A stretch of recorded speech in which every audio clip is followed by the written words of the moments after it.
This is the Seller Process Podcast, where we talk about the best systems, processes, and SOPs for your Amazon business so that you can regain control of your time, build up your team, and scale your e-com empire. Welcome, entrepreneurs. Gianmarco here in another episode of the Seller Process Podcast. Today, we'll share with you the exact step-by-step workflow used by a PPC master in his own agency. So listen up, because you might get the right insights to level up your PPC game. To share his knowledge with us, we brought to the show Mina Elias. Mina is a multiple seven-figure seller in the supplement industry. He's an investor, an Amazon PPC expert, and the founder of the PPC University. Mina excels at developing cutting-edge supplements for different target audiences and combines his passions for supplements, his background in chemical engineering and chemistry, and his expertise in PPC to crush the competition on Amazon. His goal is to disrupt the supplement industry and make a significant positive impact by cleaning up the market and giving consumers the supplements they deserve. Hey, Mina, I'm glad you joined us. Welcome. Awesome. Thank you for having me. Great, guys. So I'm excited about this episode. So guys, hosting the Seller Process Podcast, one of my favorite parts is that I can go deep into top sellers' accounts and select their most valuable systems, processes, and SOPs. So I can hand them over to you guys in a 25 minutes value-packed training. So in this case, I went talking to Mina, and he shared with me the exact workflow he is using in his own business to optimize PPC and run also PPC accounts for his clients. So Mina, let's dive right in, and let's start with the beginning. So where this workflow starts? What's the first step we need to take into this campaign optimization and PPC optimization and campaign creation? Awesome. So I want to start by outlining what the goal of PPC is. And I think when people understand that, it makes it a lot better to understand the entire workflow and why the workflow is set up the way it is. So the goal on Amazon is for PPC is to launch as many keywords as possible in different campaigns, get data on all of the different keywords.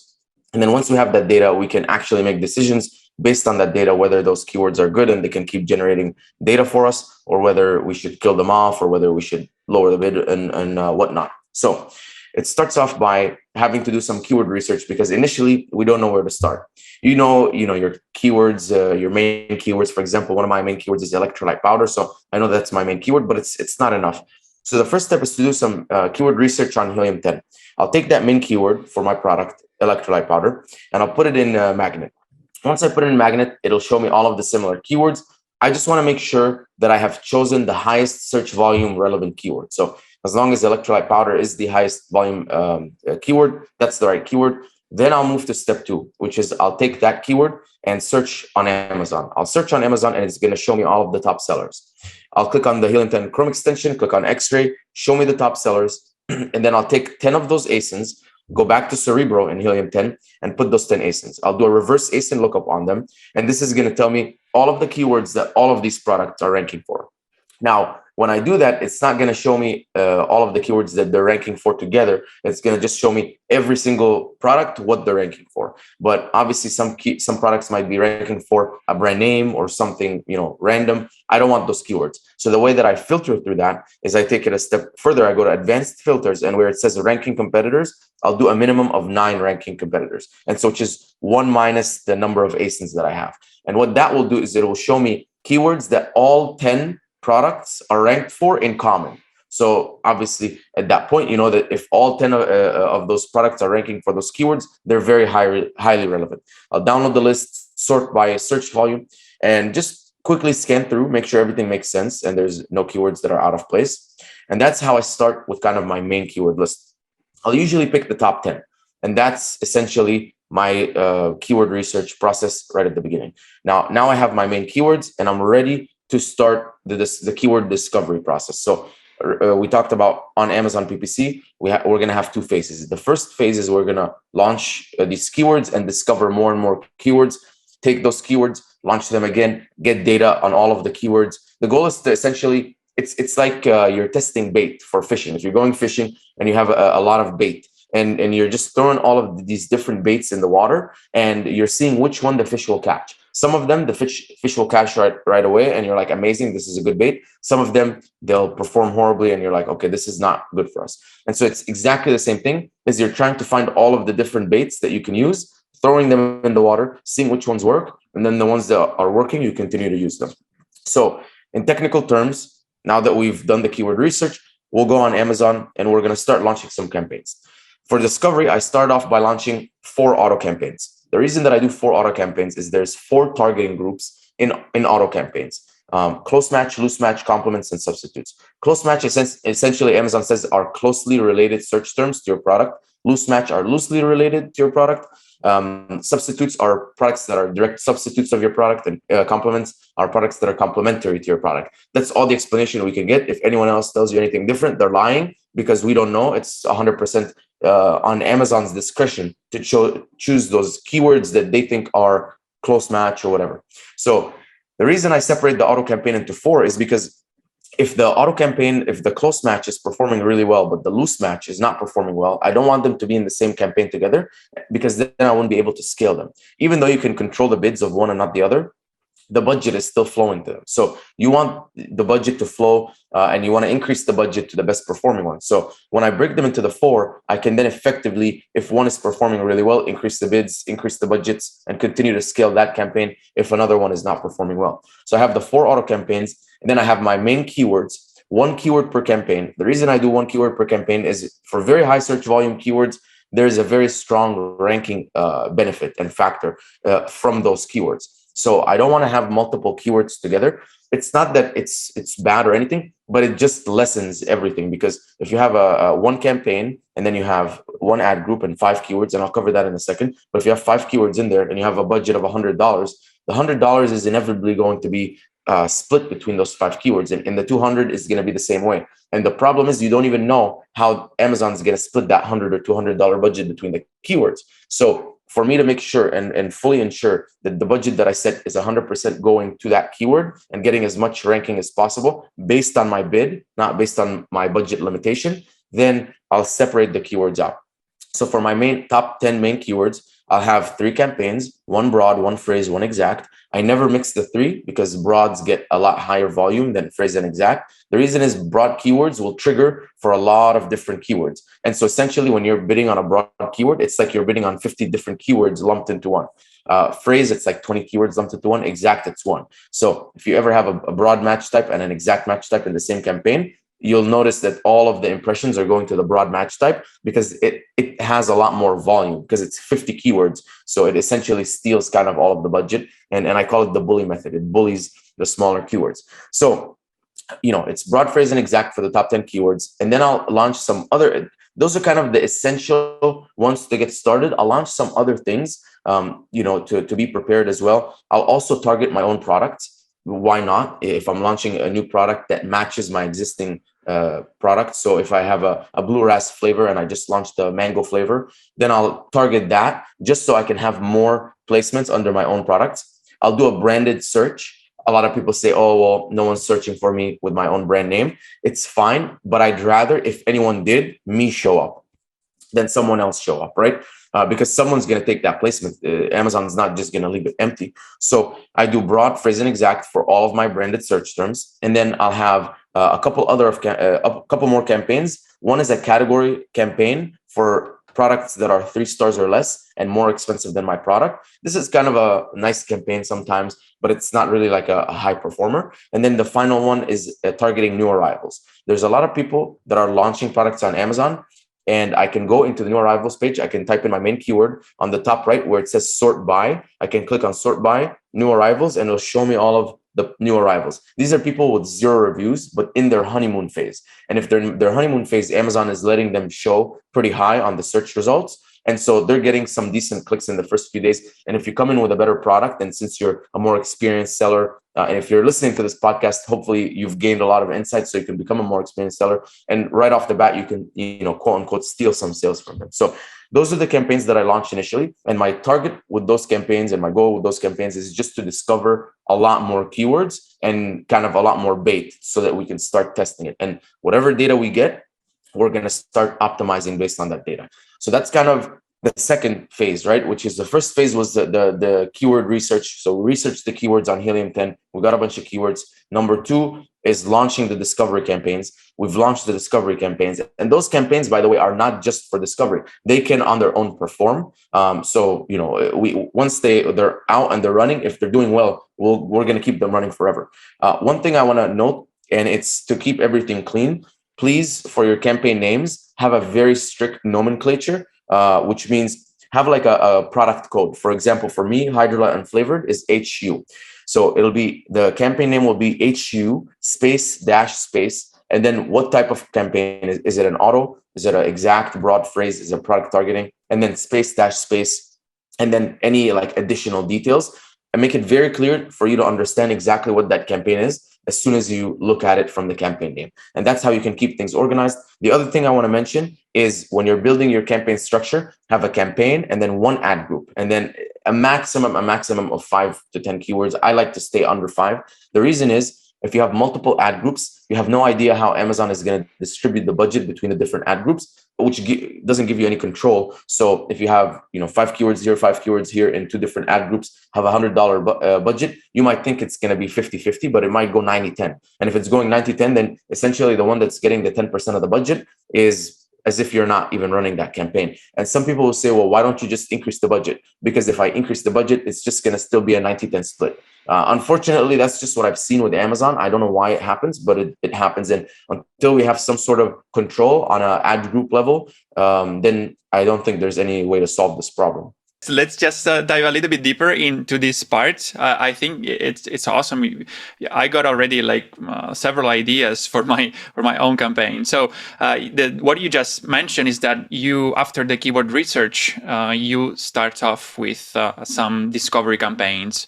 You launch 4 auto campaigns just to recap, 4 auto campaigns, one for each match type, right? So then one keyword. 3 campaigns, one broad, one phrase, and one exact, just using the main keyword, right? So it'll be around 30 campaigns. So 10 campaigns, it's 10 keywords, one campaign per keyword per match type, so 30. Okay, got it. So, but in this case, I'm curious, how do you make sure it's how do you define actually the main keyword and the top 10 keyword? Is that based on relevancy, based on a search volume? What is that So essentially, once we did the keyword research on Helium 10, and then we did the 9 minimum ranking competitors, we should have gotten very relevant terms. And that's why we do a final manual review of the keywords, but those should have been the very, very relevant terms. And then when you sort by search term, obviously, by search volume, it should give you the highest search volume to the lowest. And so the top 10 should be the 10 most relevant, most highly searched keywords for your product. And so that's kind of the main keywords that we're launching. Gotcha. Okay. So in that case, it's one one campaign with the main keyword and then the top 10 keywords, all of each in broad, phrase, and exact. And then you got the targeting branded keywords. So in that case, I'm curious, do you also target other brands or just your brand?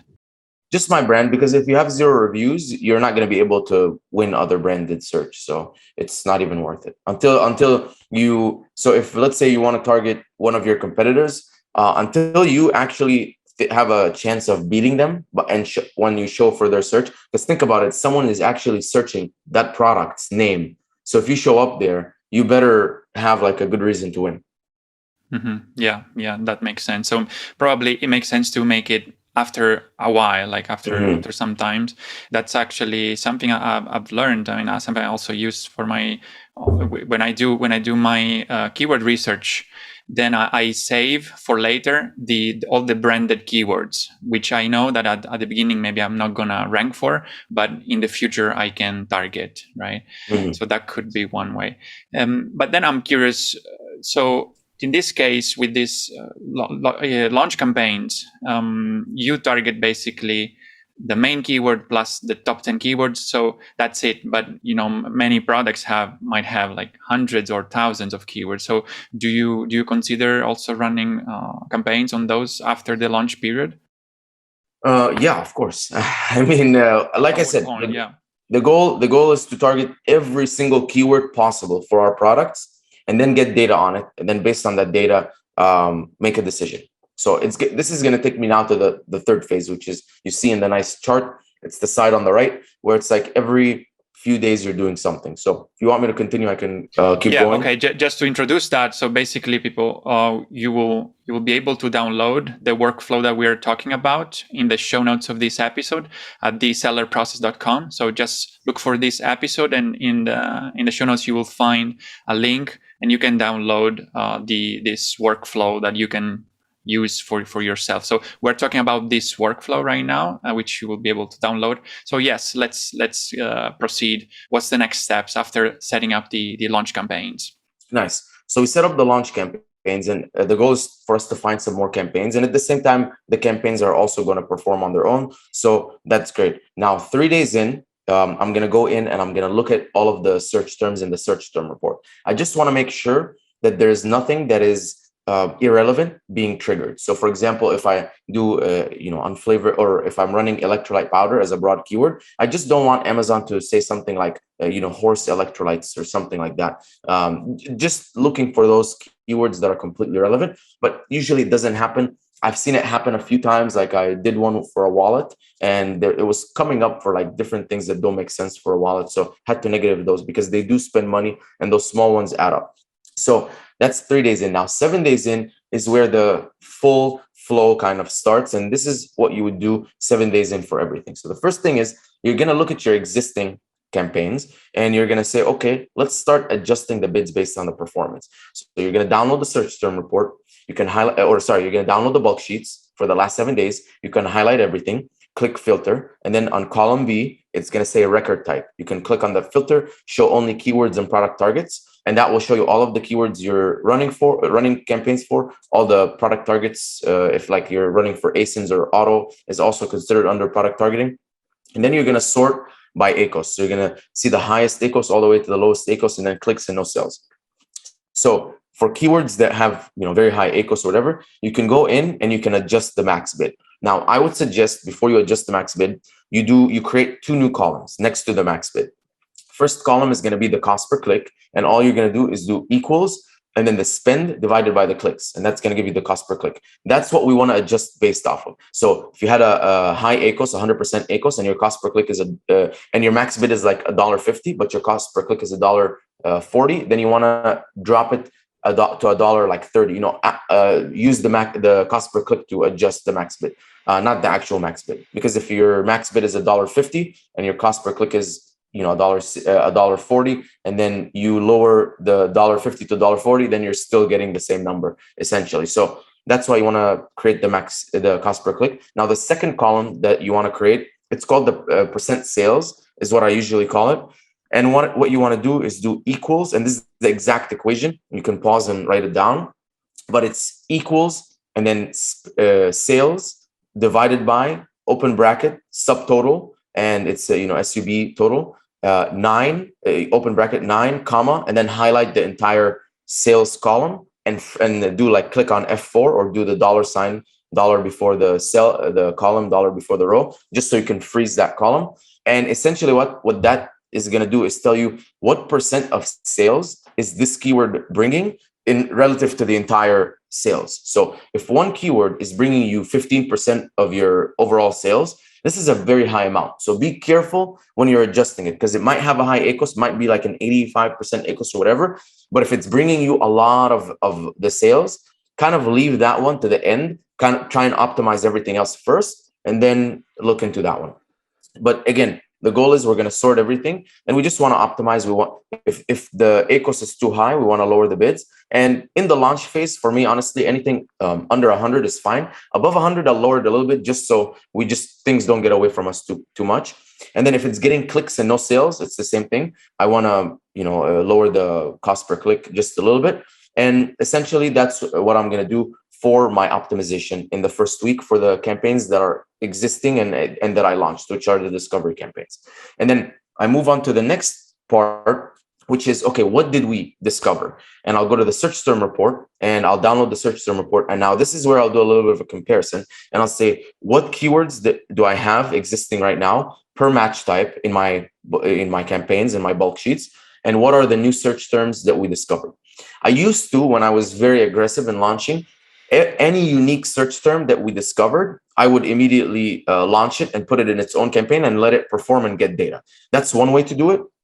But I've scaled that back a little bit because it was a little bit too aggressive. And now what I do is anything that has a 0 to a 50% ACOS in the search term. So it's shown that it actually converted and somewhat of at a decent level. I'll take that and I'll launch it as a campaign. So I go into the search term report. I isolate everything that is between a 0 and a 50% ACOS. I take that out, and then I look to see if we've launched it before already in our bulk sheets. If it's unique and we haven't, because you don't want to have duplicates of the same keyword. If it's unique and we haven't launched it, then I go and I start creating campaigns, a maximum of 5 keywords per campaign, and all 3 match types: broad, phrase, and exact. I do not do the whole graduating keywords from broad to phrase, phrase to exact, because a broad and a phrase and an exact keyword are they're completely different. They behave very differently because a broad keyword is like 50 keywords put into one. So, and they're being rotated all the time. So they're not the same as if you took that keyword and you negative in broad and launch it in phrase. That's not how it works. And so just let them all perform on their own, and however they perform, let them be. Now, since we're in the search term report, I'm going to look at some keywords that I think should be negative.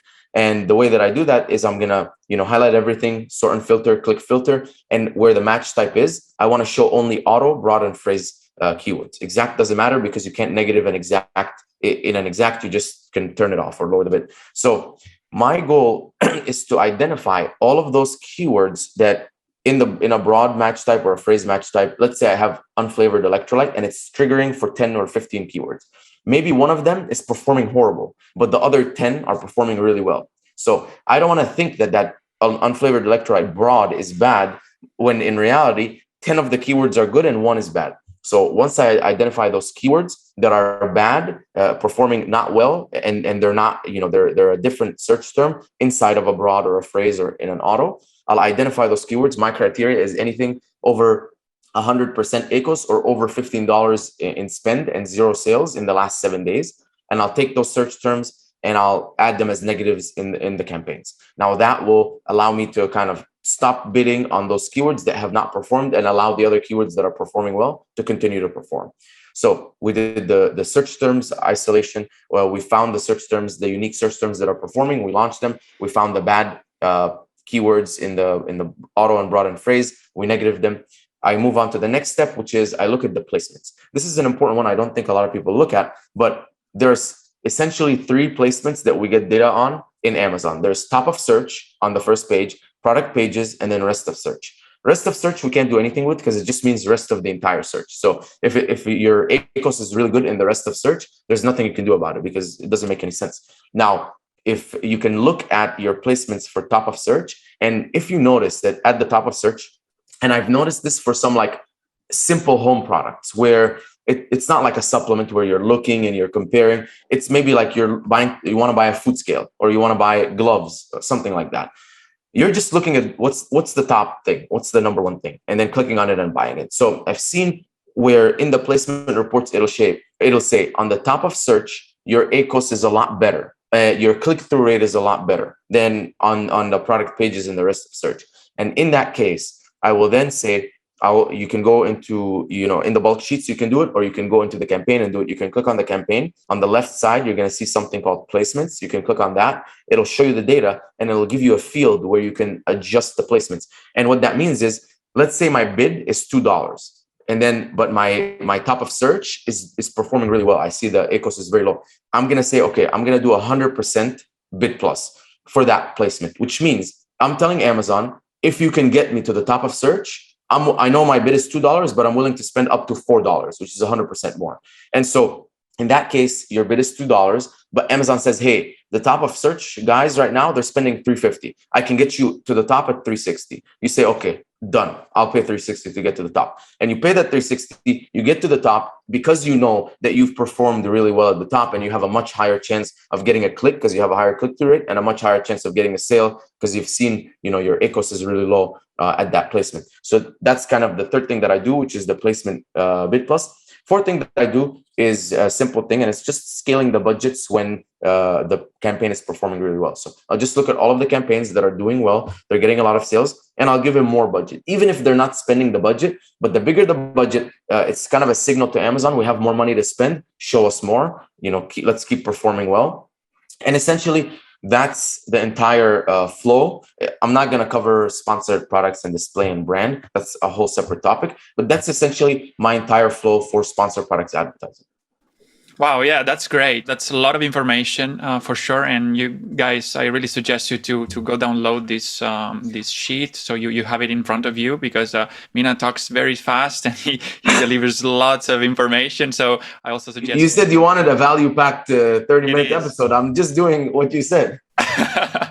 You're doing great. Absolutely. So guys, download this sheet so everything so you can use it also in your business, and you can listen also again all the tips, even like very actionable tips. He gave us also the formulas to use in your spreadsheet to calculate how to prioritize basically keywords based on their sales contribution. So that's a great tip actually. And so this whole spreadsheet, this whole workflow, it's full of like really good actionable items that you guys can literally use one by one in your business, and to launch new campaigns and to optimize the existing campaigns every week, every 3 days, every 7 days, and every 30 days. There are different actions that you have to take on each. And Mina just covered most of them, and there is just a few of them that we won't have even the time to go through, but that's most of it and the most important part. Mina, just to close, can you tell us what, in your experience, since you are seeing lots of accounts, PPC accounts, what do you think are the most common mistakes that people make in managing their PPC, and what can they do about that? Yeah, so I think the main mistakes I'm always seeing is a lack of structure and not understanding when you think that you're bidding on keywords and you're not. So when I say a lack of structure, I'll see campaigns with multiple ad groups. I'll see ad groups with 100 keywords, 200 keywords. I saw one yesterday, 800 keywords. Just understand that if you have 800 keywords in an ad group, Amazon is not going to know which keyword to send the traffic to. So what it's going to do is it's going to, based on its best knowledge, pick the ones that thinks it can convert the best, and all the other 750 keywords, it's not even going to launch. It's not going to get any budget because it says, hey, these 50 or 20 or whatever, they have a higher likelihood of converting. So I'm just going to send the traffic there. But essentially, maybe, in those 700 keywords, there's a bunch of them that are a lot lower search volume, but a lot more profitable because they're long tail or whatever. And you'll never get the sale there because, they're essentially not getting any impressions because your entire budget is going to that. So that's one thing. Another thing I noticed people not doing is having good campaign names and portfolio setups. So it's one portfolio for an ASIN. If you have one ASIN, one portfolio, put all of your products in that, all of your campaigns in that portfolio to keep them separate and to very easily identify, this is these campaigns for this product, this is these campaigns for that product, and then have the good nomenclature, which I talked about, which is product code, space, what type is it? Auto, close match, loose match, complement, substitutes, whatever, exact, broad, space.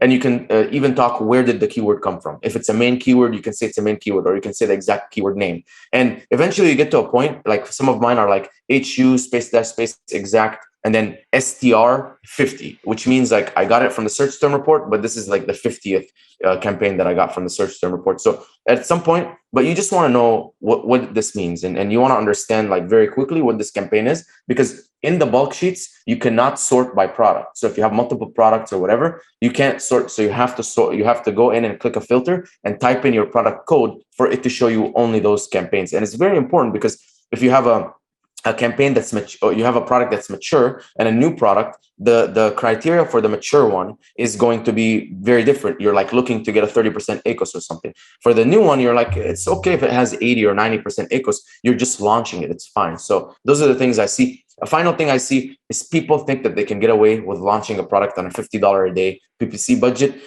So I've launched products $50 a day. I've launched product at $1,000 a day, and the $1,000 a day, I know it hurts, but I've done it, and you will like spend $1,000 a day for a month and a half. And then when you optimize, like we're sitting at $200, $300 a day in profits. And the ones that are $50 a day, it's just, unless it's a very niche product and it's very, like if it's a very small, non-competitive category, maybe, but I haven't had good experience with smaller budgets. Nice, interesting. $1,000 a day. Are you able to get any like reasonable ACOS on that? Or at the beginning, you're just investing? So at the beginning, this is the way it works, is usually like in the first few days, you're spending almost double what you're making overall. And then by the fourth day, it starts catching up and you're spending equal to making. So I'm spending 1,000, I'm making 1,000. I'm spending 1,500, I'm making 1,500. So it's essentially a wash. You're just losing all of your inventory cost, which is not bad, right? If you're selling 80 units a day, it's like you're losing $400 a day. It's not a big deal. It's just inventory costs, and it's an investment in the launch. And then by the time I get to the 30 or 45 day mark, and I really like already my overall sales, because of organic ranking, has started to kick in a lot more. And now I'm organically ranked a lot more, and I'm getting more sales than my PPC spend. And then I really refine my PPC spending and cut all of the bad stuff out and just keep the main good stuff. And we can really hold that sales and cut down a lot on the spend and end up with something very profitable. So that's what I've been seeing. But if you're spending $50 a day, you're going to cut from 50 to 25. Congrats, you just saved $25. Versus me cutting from 1,500 to like 600 and maintaining this. That's a big difference in cutting down the budget and the spend. Interesting. So guys, you can see Mina really knows what he's talking about, and I can tell you, Mina, mission accomplished. I asked you to give me a value-packed episode, and that's it. Like, so mission accomplished. Thank you. Awesome. So where people can find you if they would like help from you? So you can find me at Mina Elias on Facebook, LinkedIn, same thing, and then Instagram at Egyptian_prescription_Elias. So you can find me anywhere. I'm very accessible. I'm probably going to actually send you like text, podcasts to this number if you guys want to like text, because I feel like I need some easier way for people to find me. So I'm going to have a number for you guys to text soon, and I can like manage the messages there. But I'm very easy to find. It's not hard to find me. Awesome. So you can reach out to Mina if you would like to launch your supplements, or even if you need help with PPC. And guys, remember, the key to success is to model the best. So listen to what Mina just shared and go apply it with your business. So Mina, thank you very much. You guys, you will find this workflow in the episode show notes at thesellerprocess.com. So go find it and download it for yourself and start using it. Thank you, Mina. We're running out of time, and it was a real pleasure to have you in the show. Thank you very much. Hey entrepreneurs, I hope you enjoyed the show and learned something from the interview. Subscribe to this channel so you won't miss the next episodes, and remember to go grab the free downloads of this episode at thesellerprocess.com. And don't forget to sign up to our free email list to get the latest systems and SOPs shared exclusively with our subscribers. Thanks for watching, and see you soon.